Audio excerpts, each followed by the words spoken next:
Greetings, everyone, and welcome to the 84th edition of Cinema Effect. I'm Zach, and I'm joined by my secret twin brother, Jaden. The fuck is that? And I may be speaking to his 160th clone, aka Fitzy, aka Liam. Hello. Oh, right. Oh, fuck. Okay.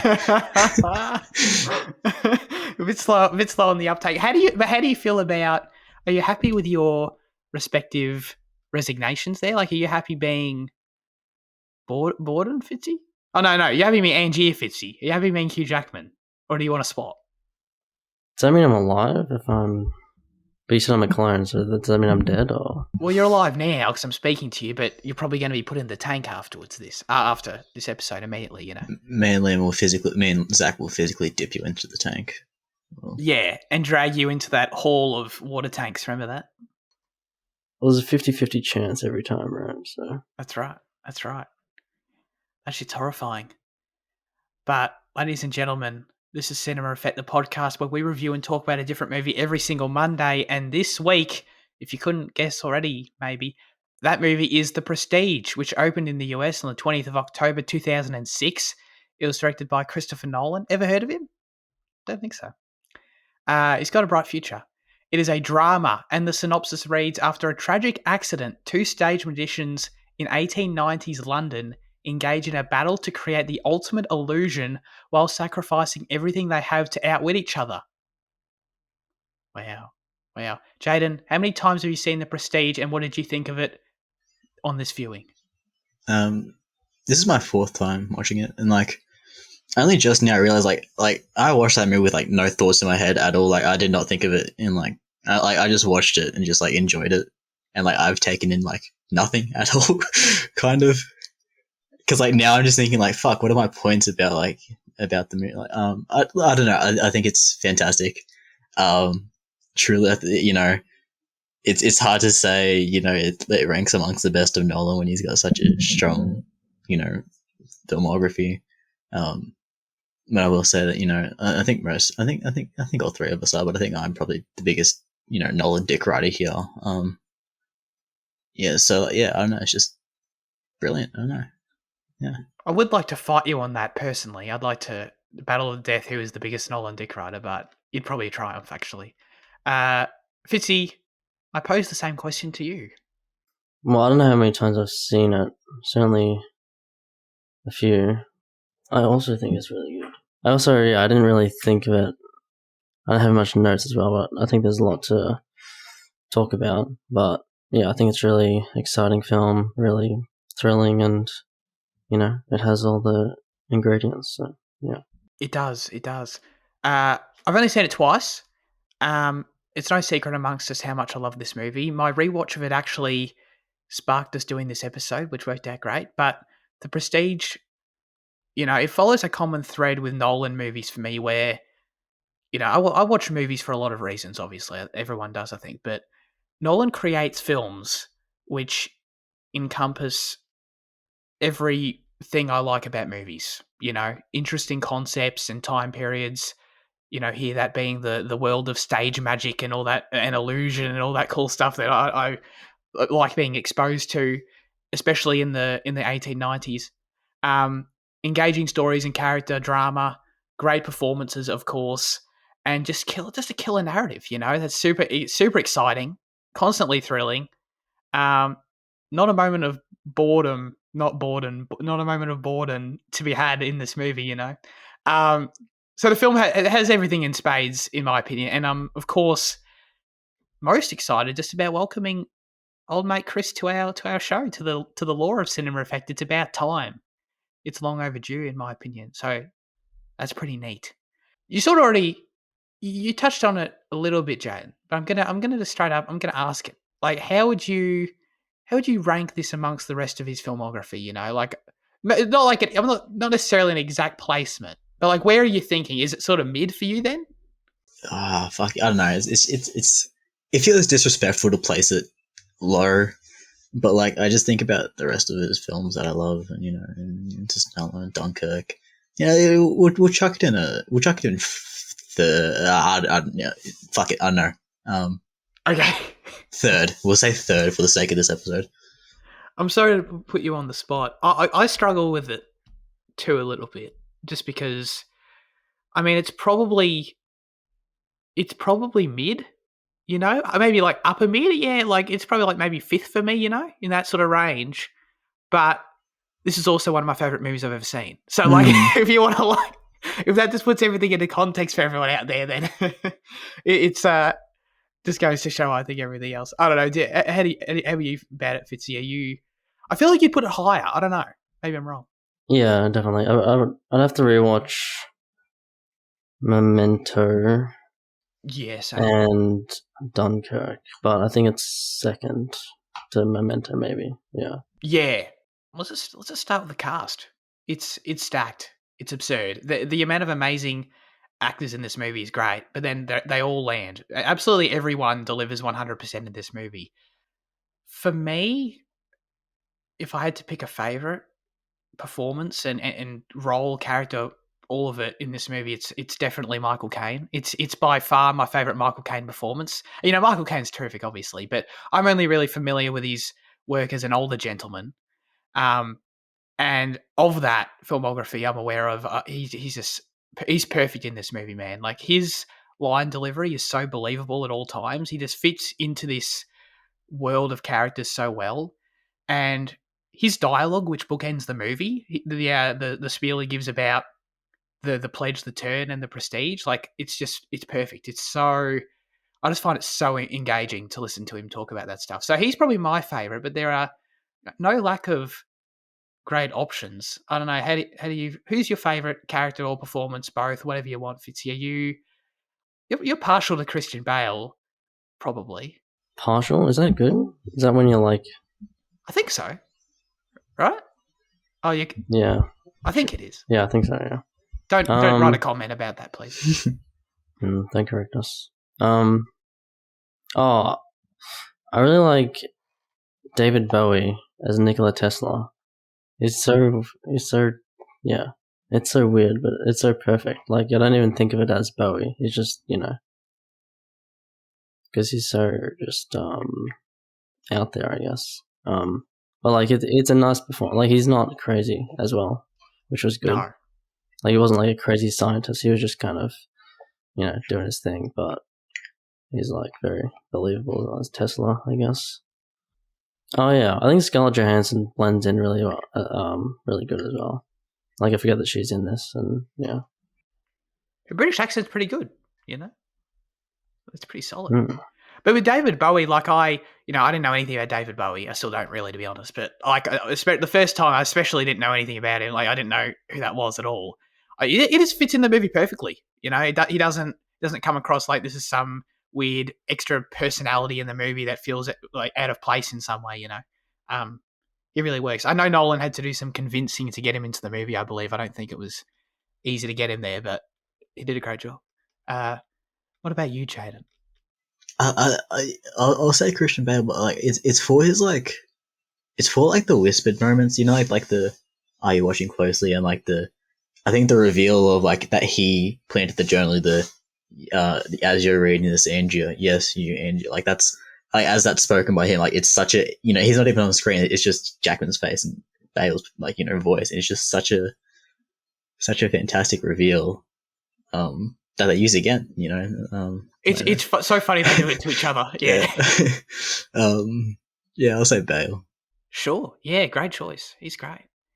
But it also feels wrong to like not mention Hugh Jackman too, because it's just so fun for me anyway, seeing Hugh Jackman in an Nolan movie, and Hugh Jackman's obviously terrific. We all know this, but he's just so great. Angier might be. I mean, of the two, I actually prefer Angier of the two leads. I think. I don't know. Like, there's something. Like, I think he's more in the wrong, probably. Oh, I don't know. They're both pretty terrible, actually. But like, I feel like the audience is probably maybe a little bit more inclined to root for Bale. Maybe. Yeah. That's sort of the way I feel about it. No, but, you are. Yeah. But because we see a lot of Angier and his time in Colorado, and like we see him constantly like reacting to the way Bale's like, because it's really Bale doing the transported man. That's Bale's thing, and Angie is the one who's trying to react to it. So it's and escalate it from there,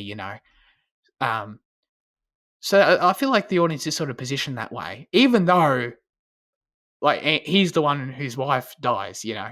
So it's like that's the event that kickstarts everything, and obviously that whole thing with the knot being tied is really really cool too. But at the end of the day, it was one of the Christian Bale's faults, you know, one of the brothers. We don't know which one. The thing with that actually is that I can't remember if I'm just forgetting this. You guys saw it more recently than me, but was that a situation where he never knew if he which knot he tied because the other brother wouldn't say? It's got something to do with the fact. It's got something to do with the fact that like which one of the twins did it, right?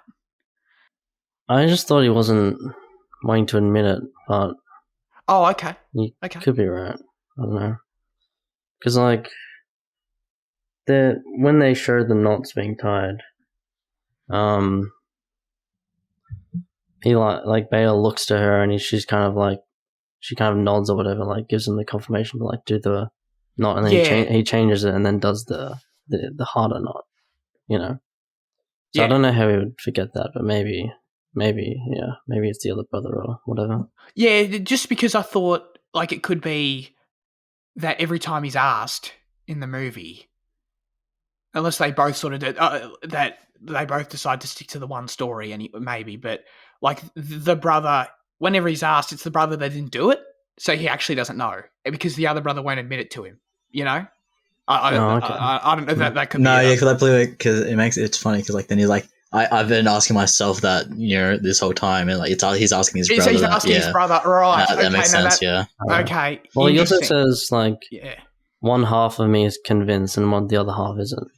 Yeah. And there's a lot of lines like that in the film, like talking about his like halves, but yes, I think sometimes it's just like winking at the audience. But it's so funny how thickly layered on it is, and how obvious it is, like on rewatches. Yeah. Absolutely, it's something you talked about like the other week about like how obvious some of it becomes, and like how do you fucking miss this, you know? 100%. But like it's I think that speaks to the quality of it. So did you guys, if you can try and put yourselves back in the shoes of watching it the first time, you didn't see any of this coming either? I certainly didn't. Oh no. Because I feel like, you know, in these situations, there's always like that one guy who's always like, "Oh, it was obvious to me," you know, like, come on, you know. I totally agree. I can't believe on the rewatch it's so obvious, but it actually made it really enjoyable, like watching it that way. Especially watching it with my brother who hadn't seen the movie, and sort of like, is he noticing? He definitely wasn't, because I wasn't either, you know, that first time. But it's so funny. All those other lines, like the most obvious ones, other than like Christian Bale literally standing there in makeup, and it's like the most obvious thing I've ever seen. With his weird little mustache. I still don't think it's that obvious, because that's something you said, and like I was like, it is. You know, I think if you take a look for a second, it does become a bit apparent. But like, you know, like first glance, you know, I never would pick it. No, first glance, you're right. It's when like it's probably like, I don't know, 2/3 of the way through the movie, we start getting longer shots. Like there's one shot, I believe, like where the real hasn't happened yet. It's probably still 15 minutes away or something. But he's having the conversation with his brother at the prison gate, and there is a close up. That's the one that made me notice. Yeah. Yeah, it's like, but I didn't even notice the first time then. But like that was like, how did I not see that the first time? It's like the camera's right in his damn face. It's clearly Christian Bale. It's like. They tell you from the start, you know, are you watching closely? You know, the magician pulls you in, and like, but then, you know, they say the audience doesn't really want to know, so he shows it to you, and you just don't want to acknowledge it, and like, it's just so fucking clever, you know. It's so clever. It's amazing. It's amazing. Oh, the twists are so good. I mean, that's what makes the movie so good, in my opinion, is that the twists are really good. On just a general, like, anyone can enjoy this movie level of like, do you want to just watch a cool movie with neat characters that's really exciting and that has a cool twist? Like, everyone loves cool twists, right? And just for that, like, surface level alone, like, the movie's awesome and totally delivers in that respect. But then it's not one of those situations where, like, the more you think about the twist, the dumber it gets, or like it's obnoxious to rewatch or something. Like, the more I think about it anyway. And the twin brother twist is the most obvious one, obviously, but the cloning is a twist too, you know? Like, they sort of both of the two leads sort of have their own they have very parallel stories in that they both sort of have a twist in the same way that they both are reading each other's journals and they both troll each other with the journals. Like there's clear similarities. The twin brother one's obviously the biggest standout, but like the more I think about it, I just love it even more, and especially this time, noticing like tons of foreshadowing moments. Of course, there's the kid that notices the bird and cries and says, "Where's his brother?" Oh, So good, yeah. so good, and it's like, god damn, dude. And I love the Chinaman as well.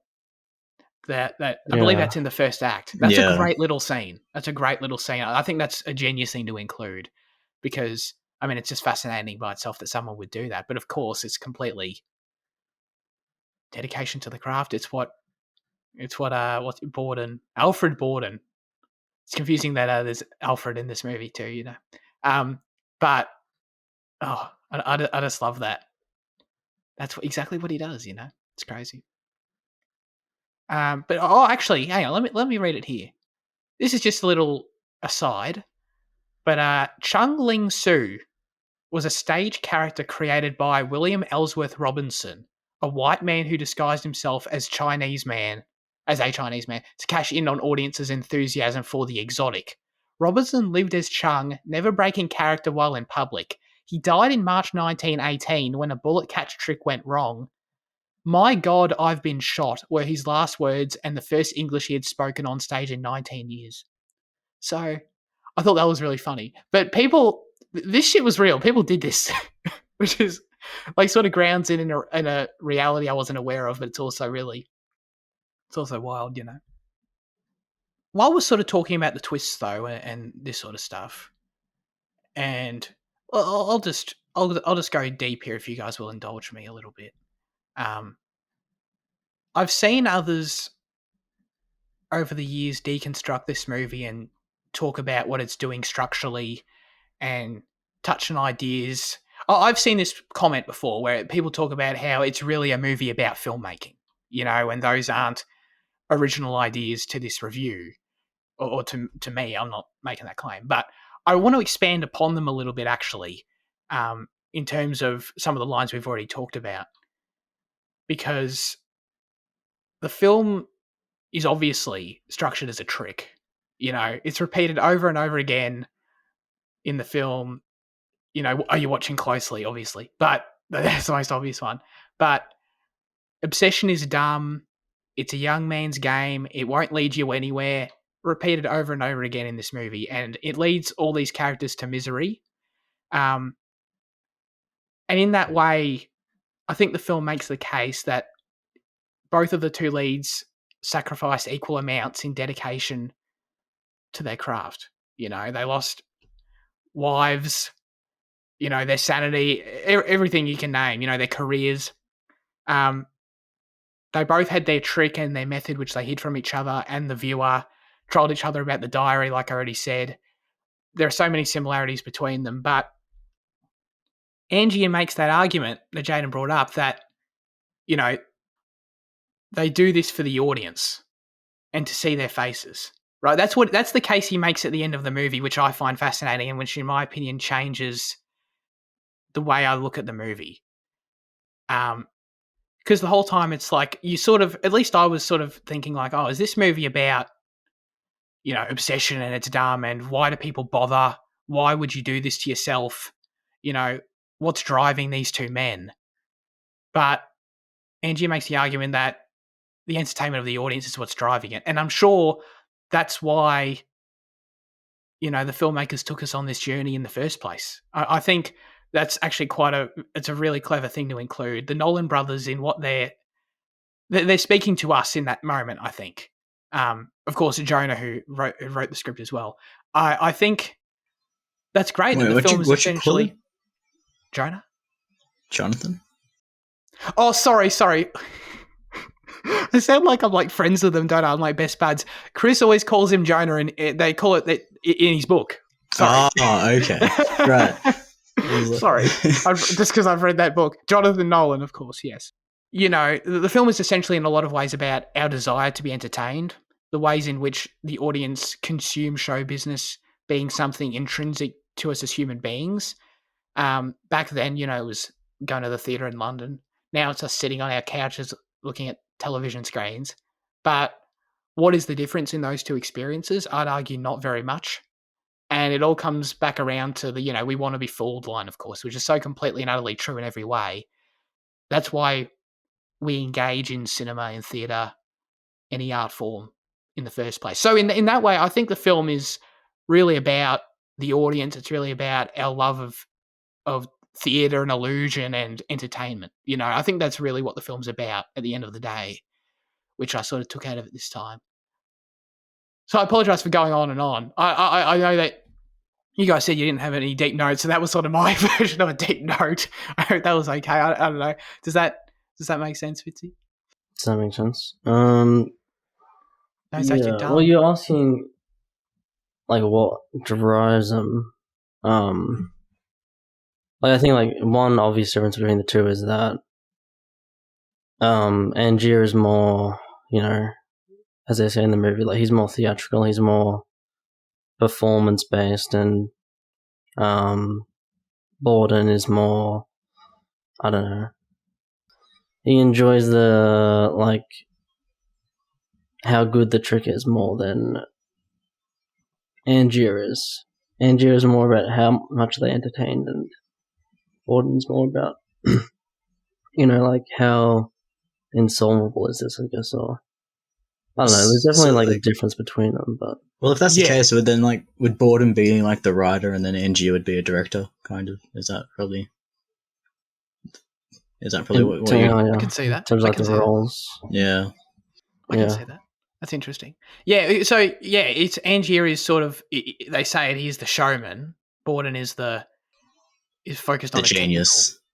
Technical. Yeah. Exactly. The execute. Oh, I guess no. The showmanship would be the execution, but the art of the trick itself, as opposed to nothing else. That's why there's those good scenes where, he's doing his tricks in front of, like, these rowdy audiences in the basements, because he can't. But his tricks are objectively great, but he can't sell them. Plus, he explains them, like, the mechanics of, like, the bullet catching trick. Right, so he's kind of like the person who knows everything about how these tricks work, and like, But one thing I want to say though, I want to correct something I said earlier about Angier. I think that every time he did those tricks with the transported man, like, he, in that position, he has to die there, right? Because he's like, he goes under the stage every time, and then this is my interpretation anyway, like, another clone, the clone is the one that gets, like, transported somewhere else. That's how I saw it anyway, because, like, why would, like, with the original machine, if you say, like, the cat was there, why would a clone get spawned in that spot and then the original get, like, transported? You know what I mean? Yes. So like, every time, wouldn't he have to know that he would die? He would go into the into the bottom of the stage. Yeah, I see what you're saying. Yeah, okay. That's interesting. Well, why would the original be moved to the rafters? Exactly. Right, or, like, why would a clone take that original spot? Like, how would that physically work? I mean, it's magic, like, it doesn't, or it's science or whatever, but no, but even within the logic, I understand what you're saying. Yeah, absolutely. You know how, like, in Invincible, there's those two clone brothers, and, like, they're fighting over who's the original? Yeah. Like, maybe it's a thing like that, of where, like, neither wants to recognize the other as the original. So, like, this idea that it's 50-50 every time is that, maybe I am the original and I got lucky that last night of the performance, Yeah. Like, that's the other thing. You might not actually know, because, like, every time he gets transported, he's obviously going to think that that's himself, Yeah. Like, there's no reason to... You can't really know whether or not you're the clone. So you can't really know whether or not he gets transported or not, I guess. Like, yeah. Isn't there a line, I don't know who says it, maybe Andy Serkis or someone, but where he asks, like, which hat is the original, and he said they both are? Mm. Is that a line? Like, they're all your hats. Yeah. Like, it doesn't matter. Like, there's no difference. Yeah, because even when Hugh Jackman first tested it out, and then the one that stood in the machine, and like he sees his copy, he goes for the gun, but the copy says, "No, no, wait, I'm the original first." It's like it's kind of Yeah. from the start, you know, like it's kind of Yeah. If you're standing on the stage, I think you know that you're gonna drop, but he seems to think he doesn't, because he at the end he says it's 50-50, right? So maybe he just doesn't know. Yeah. Maybe because 1890s London, they're all just dumb as shit at math. Yeah, he just had no idea what 50-50 meant. He just heard it somewhere. That's pretty funny. But speaking of those elements, though, like specifically the cloning element of it, it's the most out there the movie gets, I think. You know, in terms of like it is the sci-fi concept of the movie. It is the, you know, it's just magic, literally, right? Like or whatever, science, whatever you want to.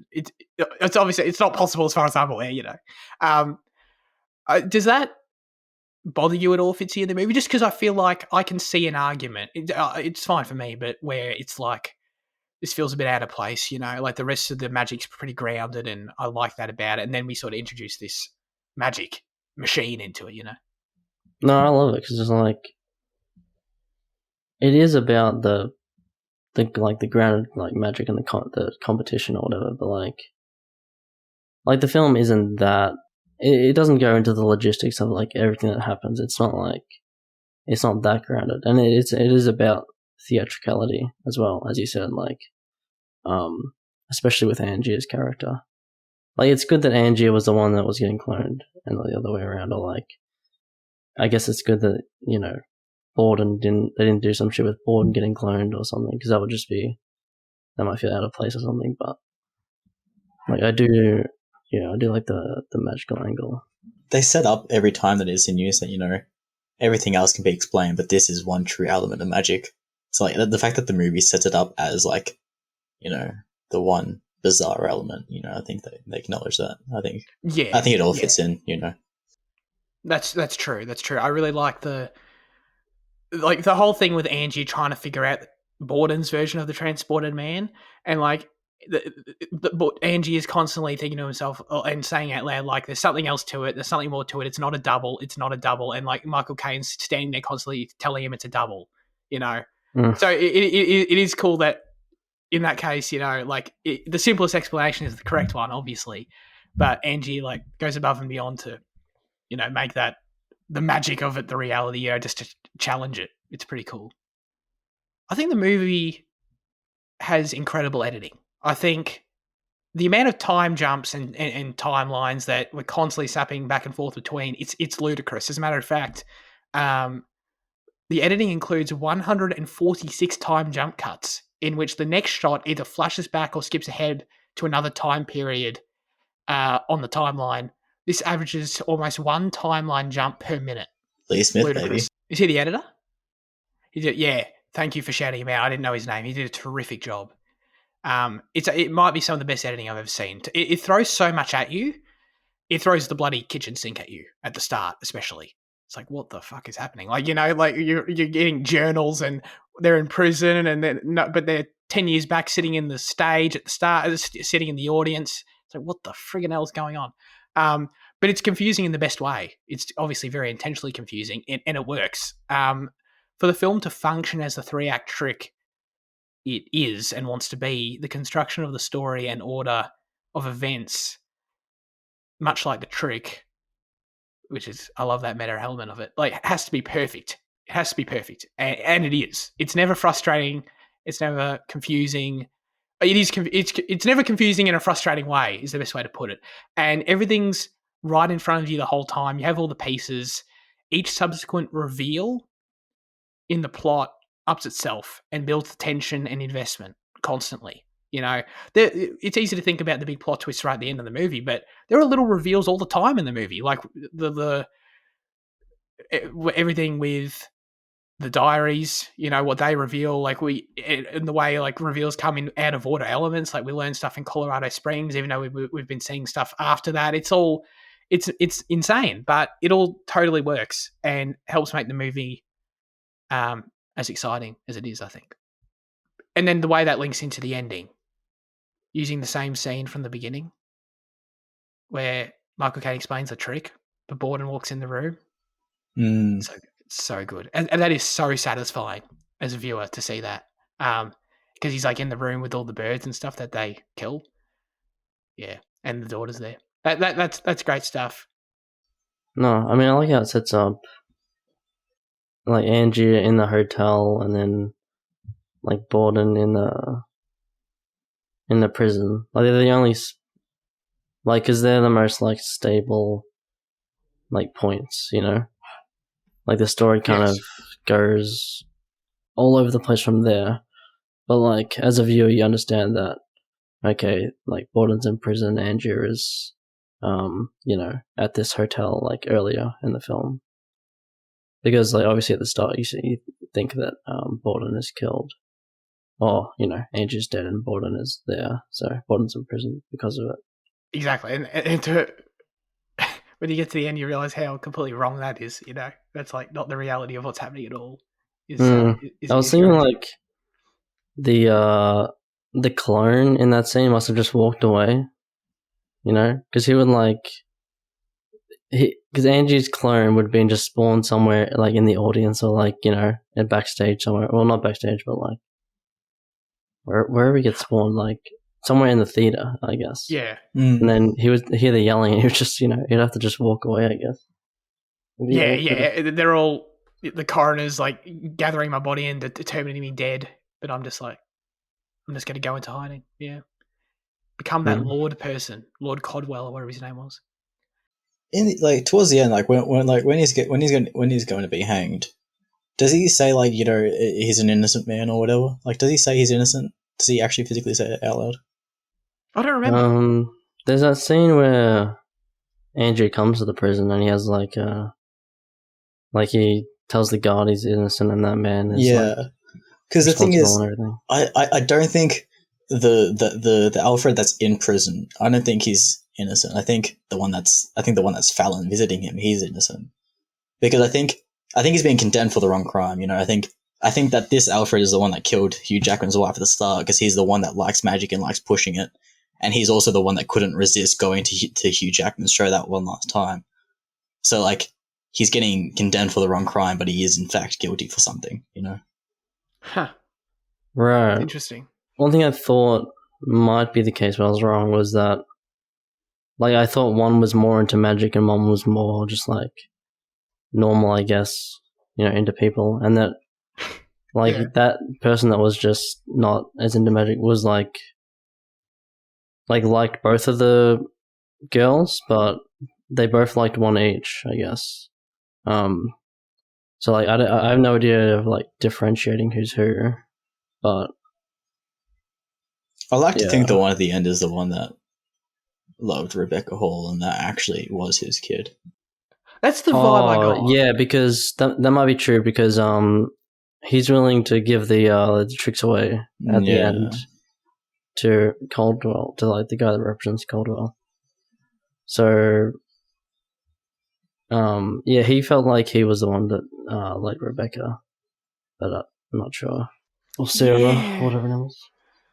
I think Scarlett Johansson's character, like I think her story, like every time I watch this film, whenever it gets to her part, I always forget whose side she ends up with. I'm always like, oh no, because she works with him, but then I remember she was like a double edge, but like, oh, she's a triple edge. I was like, fuck. I think I think when she gets involved, it becomes really compelling, like because that's like another added element of like you know another person to trust or not. Yeah, well, at the table scene, I'm like, oh, this is fine. You know, you've got like, you know, they're both each with their partners or whatever. But then I realized, oh, both the partners think it's the same guy. And then there's just other weird guy that's just like, you know, sitting that's just like, what is he here? So like that would be so confusing for both of them, you know. Absolutely. But then, one really cool thing about Sarah's character this time I realized was that she knew at the end that you know, the whole thing about Borden, because she was like freaking out about it, and she was like I know who you are, and I'm gonna tell ScarJo and everything. So I didn't even get that. So she figured out that he's a twin. I think so. Yeah, at the end. But yeah, Yeah. she doesn't. She says, "I know who you are," and like, I know what you are, rather. So like, Yeah. Okay. yeah, Okay. Yeah, I guess so then. That's interesting. But that's another like this conversation we're having about like which twin is which at any given scene is like an element I wasn't even thinking of this time, and that's an element I'm going to look out for on another rewatch. You know, that's like it's another. Oh, It just right. keeps getting deeper. Like I didn't even think about that at all, but that's totally true. The I'm thing gonna is, have to like, you know, like Bale would put in like a different performance for each one, so like you know there should be a way to distinguish which one is which. You know. yeah, I 100% there is. I guarantee you can Google it and someone's figured it out like every scene. But like that's no fun. You know. We talked a lot about how entertaining the actual feud is itself, just in terms of the order of events, and I mean, I feel like it's just it's brutal, you know, and just seeing them go to each other's shows. It's like every time I'd seen this movie, but I'd forgotten some of the elements, and I was like, Jesus Christ! Like when Borden goes to Angie's show and kills the bird on stage, I like audibly winced. I was like, oh Jesus, that was brutal. And then, it's gnarly. It's like, oh God. And then when Angier fell and broke his leg too, that's another one. Borden got rid of the beanbag or the sandbag or whatever the hell. There's just like constant moments like that. And of course when Borden shot, that's like the big one when he shot in the leg. Oh no, sorry, when Angier shot in the leg. Wait, right? No. Borden shot. Borden shot in the hand in the hand and Angie shot in the leg, right?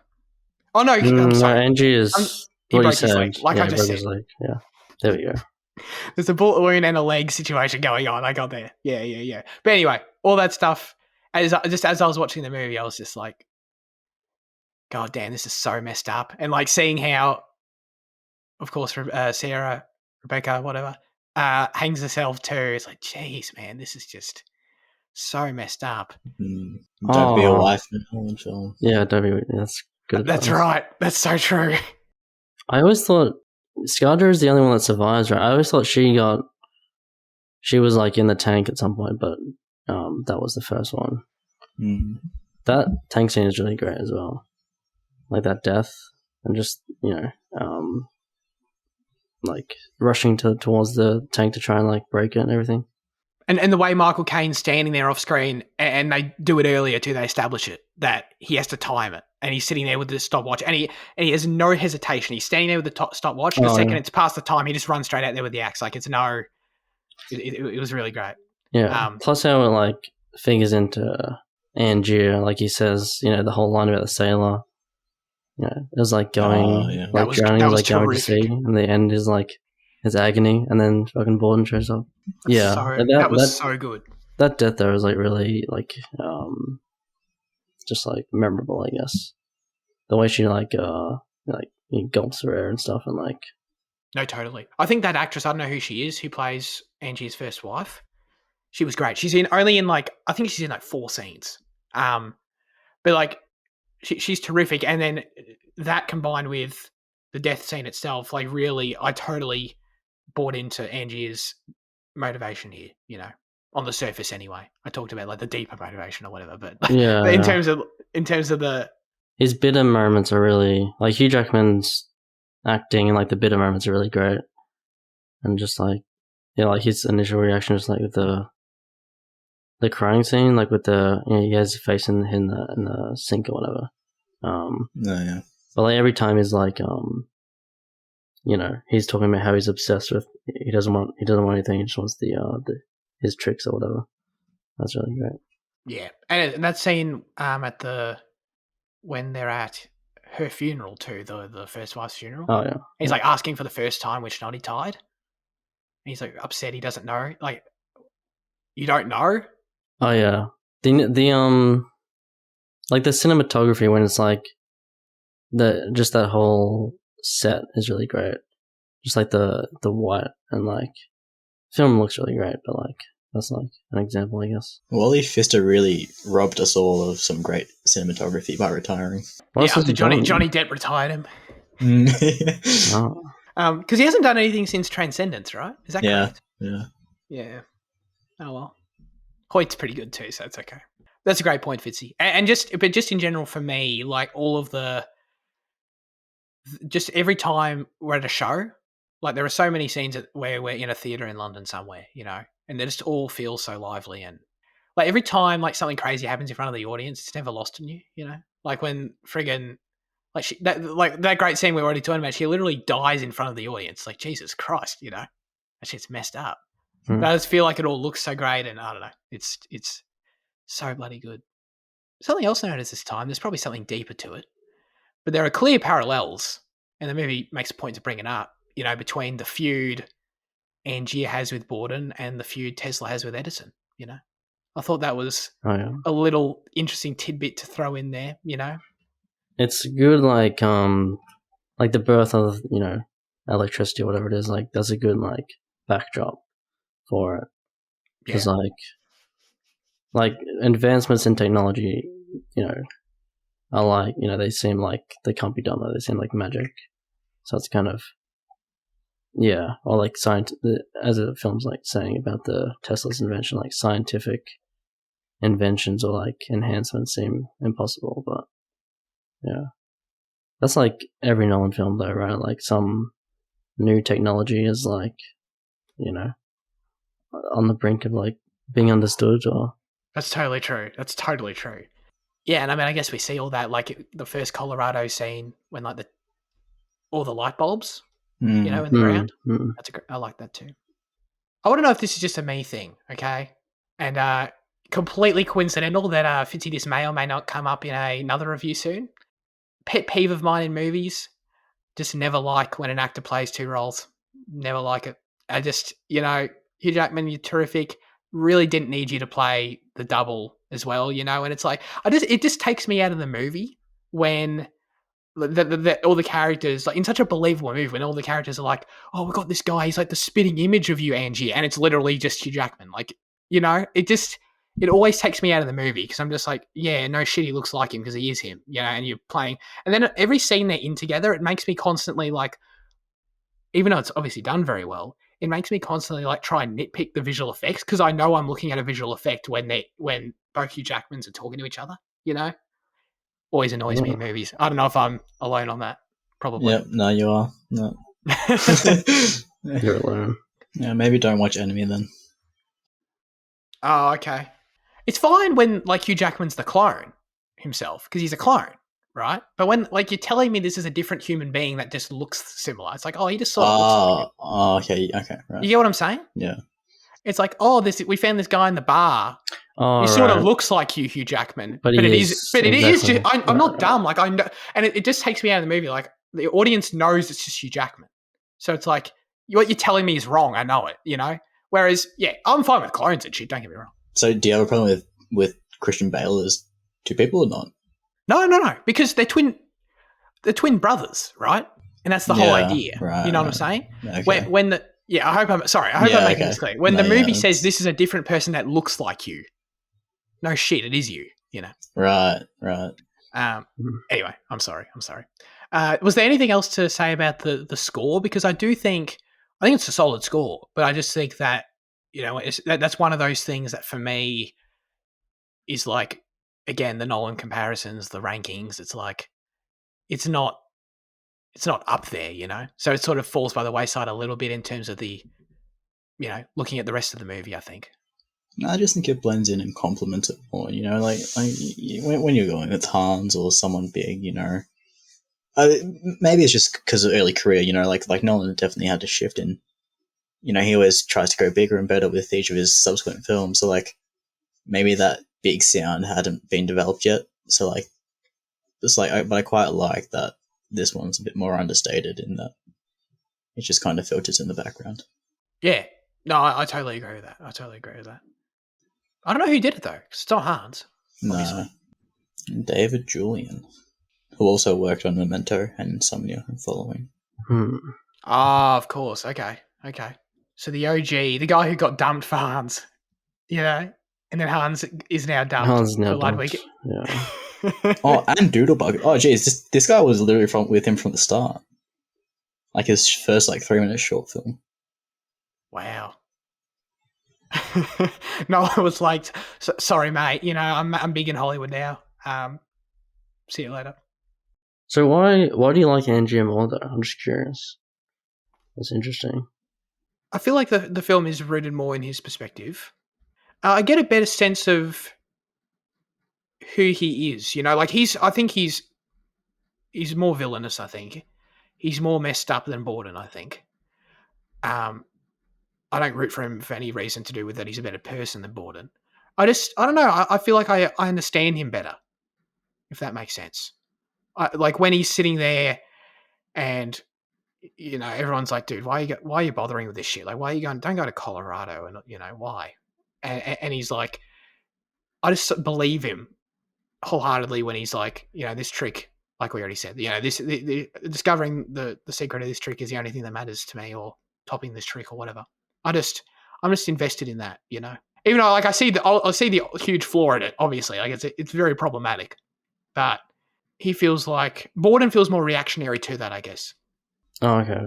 Well, do you know if these were all like massive sets that they built, or did they find locations that kind of still had this bit of a, 1890s look? That's a great question. I don't know the exact. Because if they built sets for this, then that's very, very fucking impressive what they've done. Because like they look great, every single one.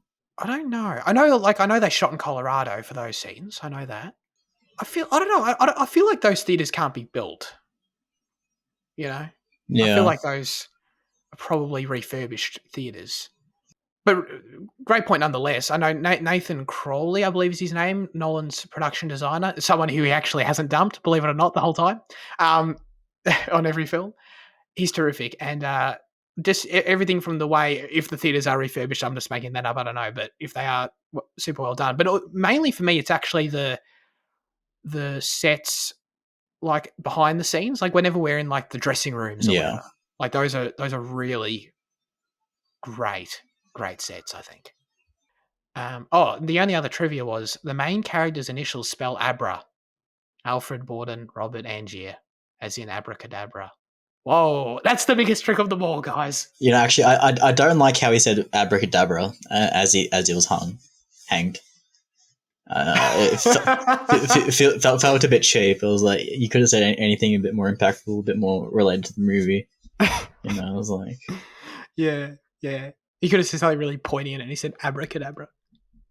I mean, I get it though. Like, it's because it coincides with the reveal. It's sort of like, it feels like Nolan just like it feels like Nolan going like abracadabra, you fuckers. Like you didn't notice that it was Christian Bale the whole time, you dumbasses. It felt pretty baller actually in that way, I guess. Are we ready for our final verdicts on The Prestige? Great, Jaden.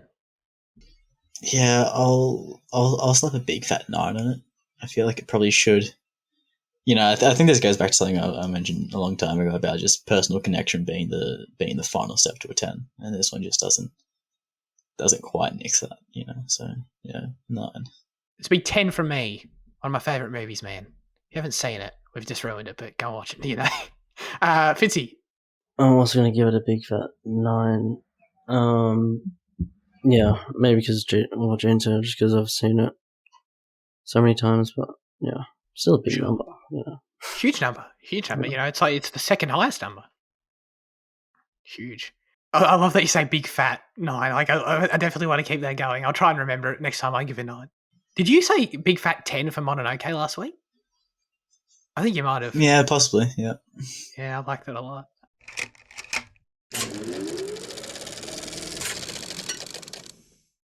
All right, let's get into news chat. Squid Game 2 is in the works, according to its creator, Hwang Dong-hyuk. No comment. He has a story outline for the show. He's commented on that. Netflix says a second season is in discussions, but not yet confirmed. But you fucking kidding me? Of course it's coming. Like, what universe wouldn't they greenlight this? Greenlight. Huh. Good one. In the show, that was great. That was a good one. I don't know, but I just wanted to use this as a bit of a springboard to ask if you'd be interested in a second season of this show, Fitzy, because it does. I mean, I can see the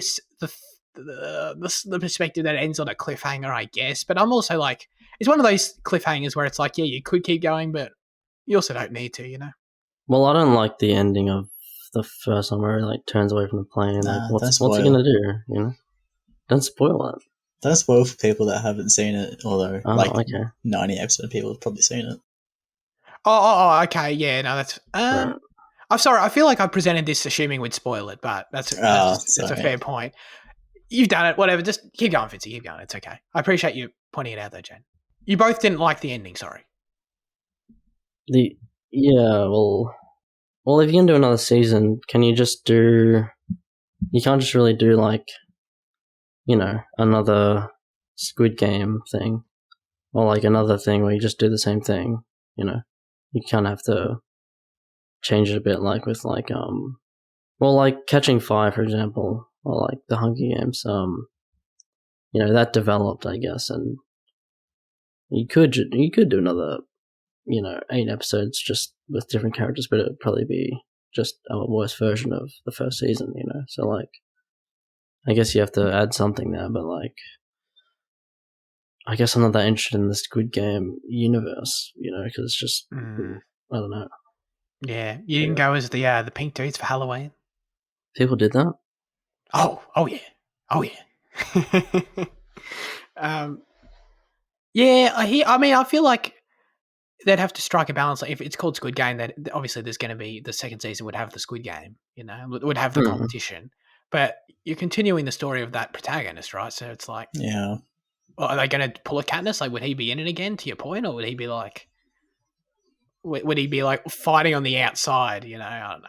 Well, that's the thing, because I'd kind of imagine his storyline is going to become something similar to what the police guy's storyline was in this, where he tries to infiltrate, but like, because you can't do that because like that's already been told as well. So like, yeah, that's a great point. I think whatever happens, like the actual game himself has to serve more of it as a backdrop rather than a feature for what's coming. Right. Yeah, because that's kind of what they did in Catching Fire, right?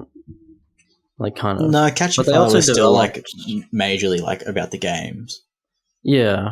They developed the games in an interesting way, right? Like, they felt very different than the first one. The first one was kind of like very vanilla, but in the second one you had like the whole clock thing and everything. So like the game itself was more interesting, but also like there was a whole like the commentary in that film about like rising state, the rising factions and everything, districts. So like they added something there. But yeah, so in terms of what they'd add here, like I think you're right. I think you're spot on. It's like what else are they going to add other than now pink-haired guy, infiltrating the games? Which, as you're totally right, we've seen that. So it's like, I guess you'd throw him in the games, but then it's like, all right. I did like the ending though. I'll say that. So, but I like it as an ending. I don't want to. Yeah. I don't need to see any more. I don't need to. I just like the idea of like that arc for him. He's done fucking around. He's done. He's gonna fucking do something about it. And that's great. Just leave it there. Like I know he's gonna do that, and that's cool. I don't really need to see it. But anyway. Chris Columbus wants to direct Harry Potter and the Cursed Child movie with the original trio.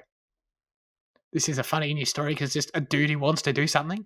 But nonetheless, I wanted to throw it at you, Jaden. Is this something you'd want to see with this? I mean, we'd all go and see it, I'm sure, but like, how much does that get your juices going instead of something like Fantastic Beasts, in terms of like Harry Potter movie possibilities? I don't know if I've mentioned it on the show or if we've only discussed it like post show, but like, I'm not a fan of the Cursed Child. I think it's a light to decent 5 at best. Yeah. So like the prospect of like adapting that material itself, it doesn't really excite me in much. Taking Dan, Rupert, and Emma and then chucking them back in.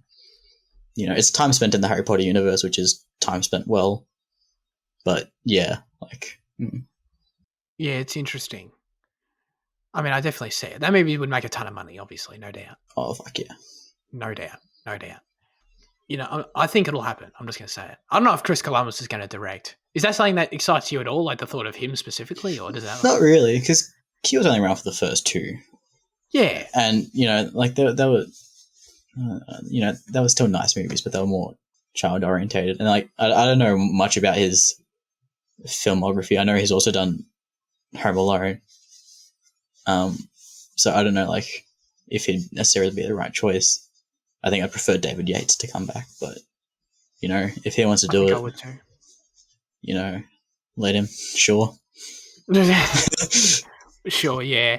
Yeah, I don't know. Like, those first two movies are definitely the weakest, you know, in my opinion anyway. And it's just like, I mean, I'm sure he'd do a good job. I think this movie's going to happen, though. I mean, they've One already way or got another. a script, so Yeah. Yeah. I just think it's such easy money that you can't, like, if you're Warner Brothers, why would you not do this? You know? The thing is that he says like the kids are the right age, but they're not, because I'm pretty sure in the book they're 40, but they're only 30. They're not the right age. I don't know what he's on about. They're 30 now, so like.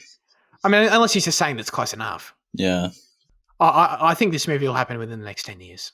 I don't think it'll be anytime soon. I think, we'll have to get through Fantastic Beasts first. But once all 8 of those movies are done, Well, I just think it's interesting where the cast is at now and whether the cast would be willing to come back. I think Daniel would come back in a heartbeat. I think not that he's necessarily stuck here. I think he's had quite a prolific career as an indie star, and I think he's done well. But I think he still respects it enough to go back. Rupert's kind of on the fringes of acting. Like he's still here and there, but he's not doing too much. So I'd be curious to see what he'd want to do. And I feel like Emma Watson kind of wants to leave it in the past a bit, kind of move on from Harry Potter. So like whether she'd want to go back to it is interesting. Yeah, definitely. Tom Felton would go back in a heartbeat, though. Yeah. Oh shit! Yeah, he'll be right back on it. Yeah. That's so true. But I think you're right. But I think it's one of those situations where, like, every actor who plays an iconic role in iconic franchise movies, like, they're always in this boat, and they almost always come back. In some capacity at some point, right? Like, Michael Keaton's about to be Batman, So it's like, it always comes around eventually. So I feel like it will for everyone. I just don't know, like, when will the timing be right? Right. I don't know. Yeah, I, to your point, I don't know if they'd all say yes today. Probably not. But what about you, Fitzy? Does this get you excited? Have you even read The Cursed Child? Do you even know this story? That's my question.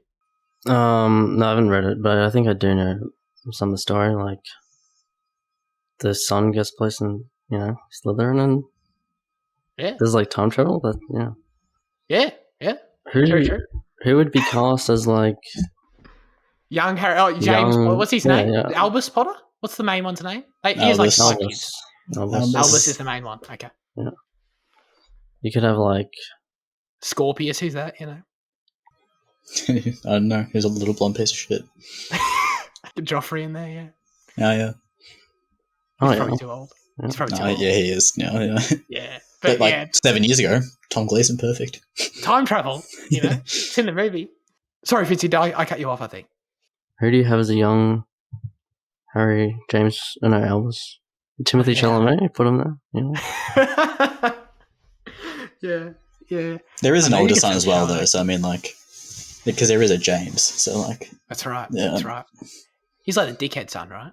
I think he's the more Harry Potter type son. Yeah, so the dickhead son, yeah, cool.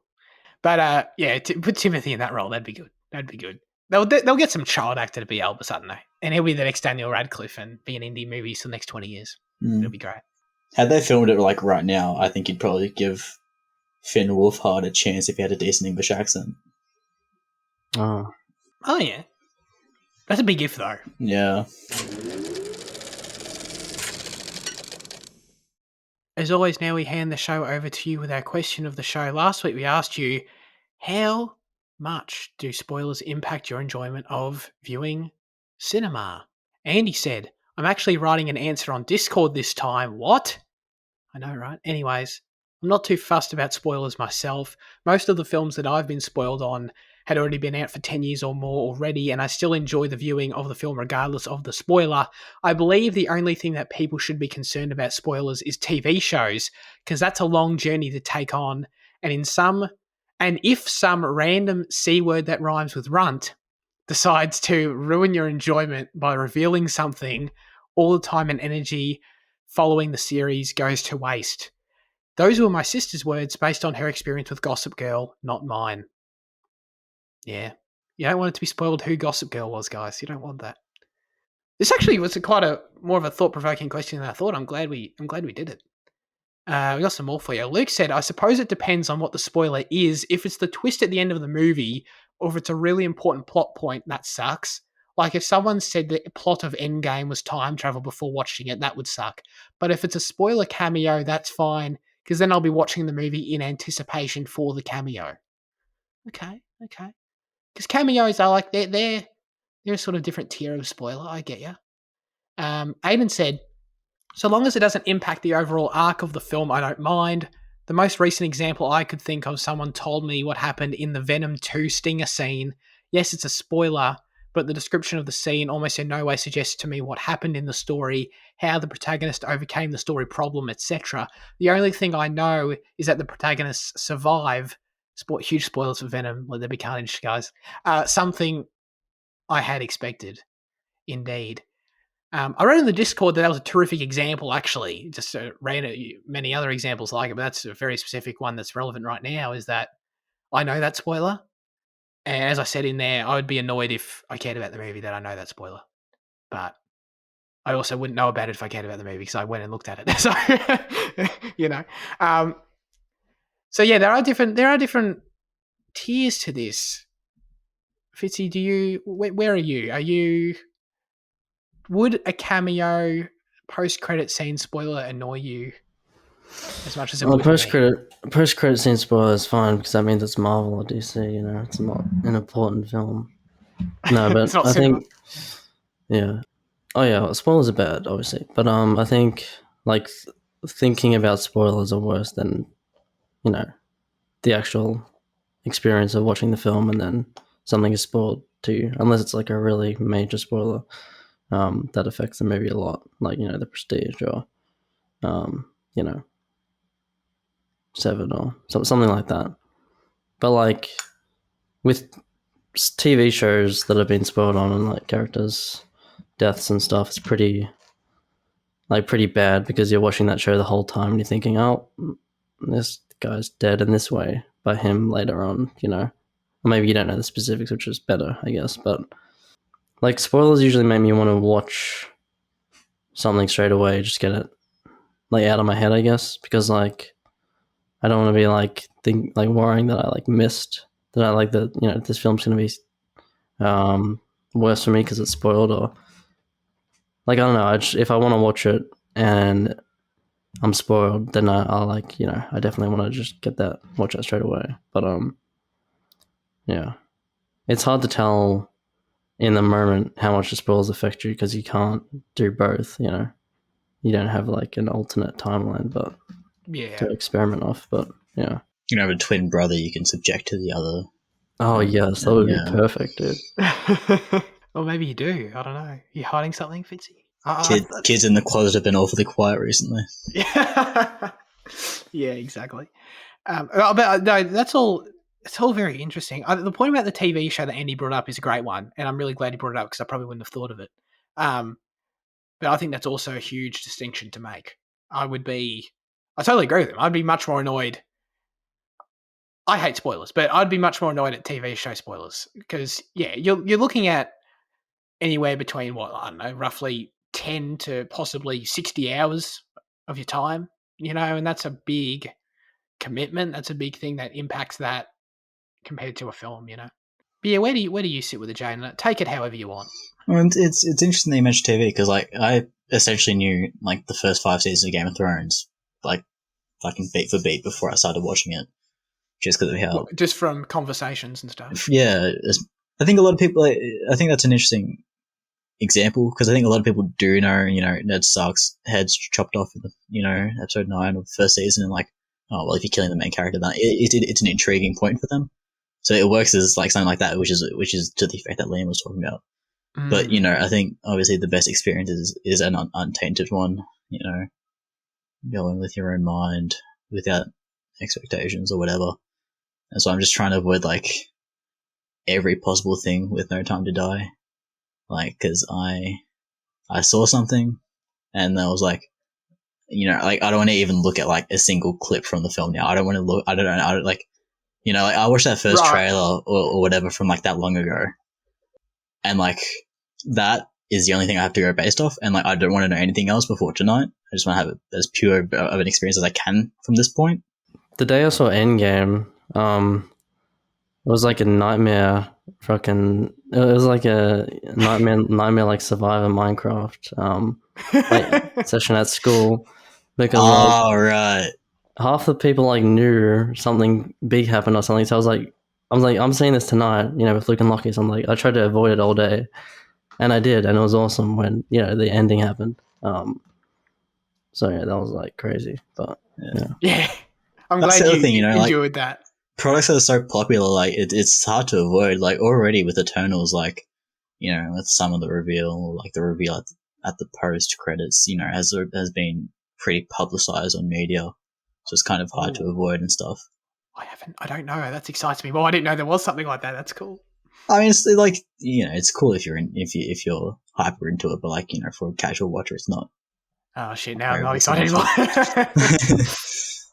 I feel like I'm probably I'm the most extreme against spoilers person I've ever met. Which feels like a weird sentence, but I just can't. I can't stand it in any capacity. That No Time to Die thing, Jaden, for you.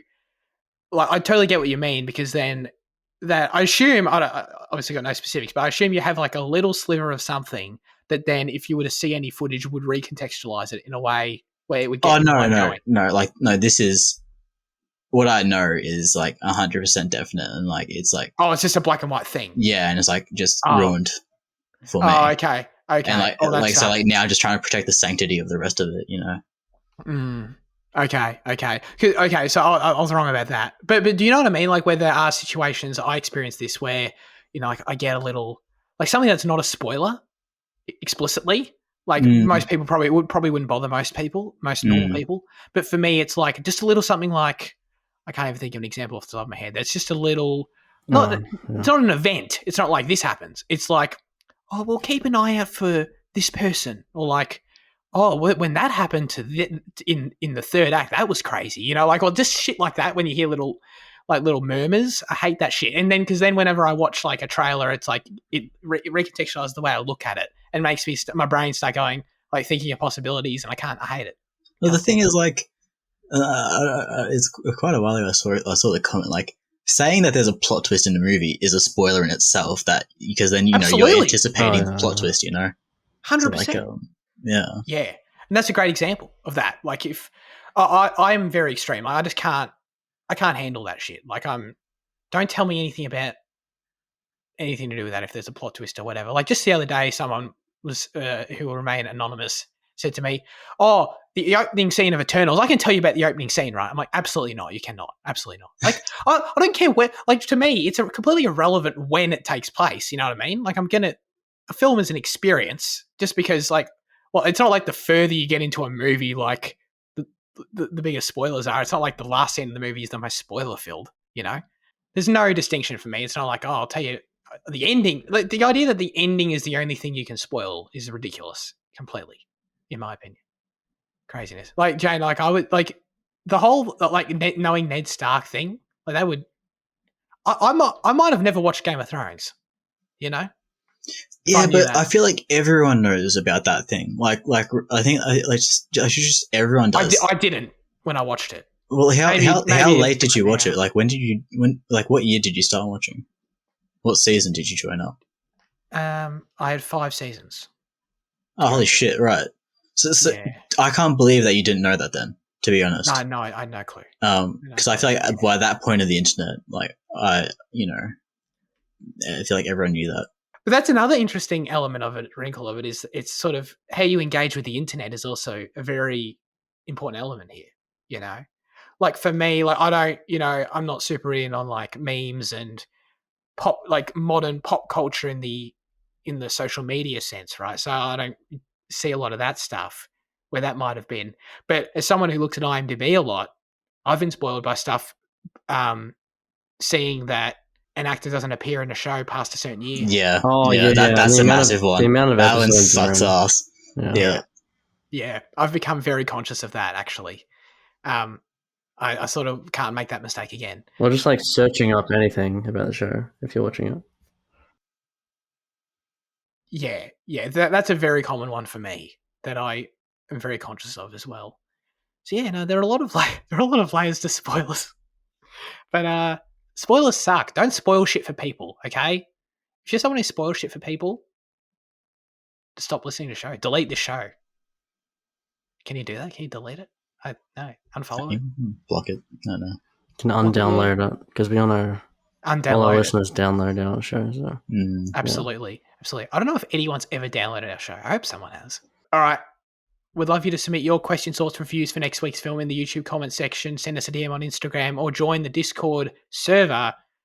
This week, we're asking you, what is your favourite Christopher Nolan film? You've only got some of the best movies ever made to choose from. No pressure. Let us know in all those places and we'll read your questions, your answers to the question out next week. That's it for this week's episode of Cinema Effect. Fitzy, what are we watching next week? We're doing Tom Cruise poll winner number 5. Edge. Oh my god. Edge of Tomorrow. It's on Netflix and on Foxtel, so it's on everything. I knew my nomination was going to be a bit weak, but It held its own though. It was Paul saved me in the end. Like, he had some votes. Yeah. I actually would have been fine with Poltergeist too. So actually, I arguably would have preferred it. Actually, that's one of those weird things. Well, I don't know what you're going to nominate, so that's weird. Anyway, thanks guys for joining me as always. Thank you to the listeners. Thank you to Luke, and we'll see you all next time. Please do take care, and have a great week. And goodbye.